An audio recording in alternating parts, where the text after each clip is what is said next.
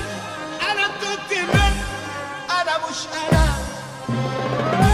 ولوفي جوه نزل ضرب بالقبضات المطاطيه في ارلونج لحد ما اغمى عليه في النهايه، لكنه فاق تاني والمكان بالكامل كان خلاص بدا يتهد كله، فتعصب لان مش انسان تافه اللي يقدر يغلبه وهجم عليه علشان يقتله. لكن لوفي استخدم الركله المطاطيه وحرفيا خسف بيه الارض، وده اللي خلى المبنى بالكامل يقع. ولوفي طبعا كان لسه جواه وما خرجش، وكلهم واقفين مصدومين من اللي حصل ومش مصدقين ان لوفي ممكن يكون فعلا مات. لكنه فجاه قفز من الحطام وهو بيصرخ في نامي وانها فرد منهم ومن الطاقم سواء كانت عاوزه او لا. واهل المدينه رجعوا من تاني وسانجي طبخ لهم، وطبعا حاول يشقط حته النوتيلا تاني لكنها فكست له، اللي هو تحسه حرفيا دايس في اي انثى فيها روح معديه من قدام. ويوسف قاعد يحكي لاهل القريه عن كم الاسماك اللي قتلهم لوحده في الغابه، وحرفيا ده الوحيد اللي شفته غلب ابو العربي، لدرجه انه قال ان هو اللي غلب ارلونج وجيشه بالكامل لوحده، لكنه بص لقاهم واقفين قدامه فقال يعني مش لوحدي قوي يعني. لكن لوفي صرخ وقال لهم يحيوا كابتن يوسف اللي لولا حرفيا ما كناش نجحنا النجاح ده. وفجاه بيلاقوا المارينز كلهم محاصرين المكان وجارب في مقدمتهم، وادى امر الكوبي يقبض عليهم لكنه رفض الامر لان ارلونج اللي دمر المدينه مش لوفي، فحذروا جارب من عصيان الامر لكنه اصر، وكمان هيلين بنضم ليه في العصيان. ياه فاكرين مسلسل العصيان يا جماعه؟